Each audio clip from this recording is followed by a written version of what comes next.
कशा हाका मारतो? अगो किती हाका दिलंय तुझं लक्ष कया आणि एवढ्या पावसाच्या गडबडीत धावपळीत खय जातो धावा नको थोबार बिबार फुटात. अगो नाही फुटाचा काय सांगू तुका आज कोर्टाची तारीख असा कोर्टात जातो. कोर्टात? अगो होय काय सांगू तुका अक्षरशः कंटाळलोय गो तारखेवर तारखे नुसते चालूच असत निकाल काय लागणार नाही असा म्हणून कोर्टात जातोय हातातली सगळी कामं टाकलोय आणि जातोय प्रत्येक तारखेक त्या वकिलांना पैसे देऊ होय खयसून आणू एवढे पैसे. या बघ शांत हो मी काय सांगते ताई तुका लोक न्यायालय ऐकता माहित असं काय? ऐकलंय पण नेमक्या काय तर माहिती नाही. मी सांगतोय तुका लोक न्यायालय म्हणजे न्यायाधीश तज्ञ वकील आणि सामाजिक कार्यकर्ते यांचं एक मंडळ असता आणि त्या दोन्ही पक्षकारांका समजून सांगता आणि त्यांच्यातले वाद तडतोड करून मदत करता.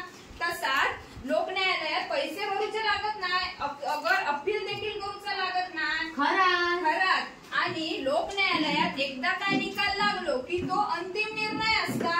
माहितीच नाही. त्यामध्ये ना साक्षी पुरावो ना उलट तपासणी ना दीर्घ युक्तिवाद हे बाबी टाळले जातात म्हणजे स्थळ वादविवाद होईतच ना म्हणजे भांडणं होऊचीच नाही. हो मग मी सांगतोय येत्या 27 जुलै 2024 ला लोक न्यायालय असा तू तुझ्या वकिलांका भेट आणि सांग तुझी केस त्या लोक न्यायालयात ठेव. अगो ह्यात तर माझा फायदाच असा आता मी कोर्टात जातोय तर आमच्या वकिलांका सांगतोय की आताच्या 27 जुलैच्या लोक न्यायालयात माझी केस ठेव. हा बरा चल मग लोक न्यायालय 27 जुलै 2024 मार्ग लोक न्यायालयाचा विसंवादातून सुसंवादाचा ह्या लोक न्यायालयाचा आधार तुमच्यातील तंटा होईल कसा. धन्यवाद.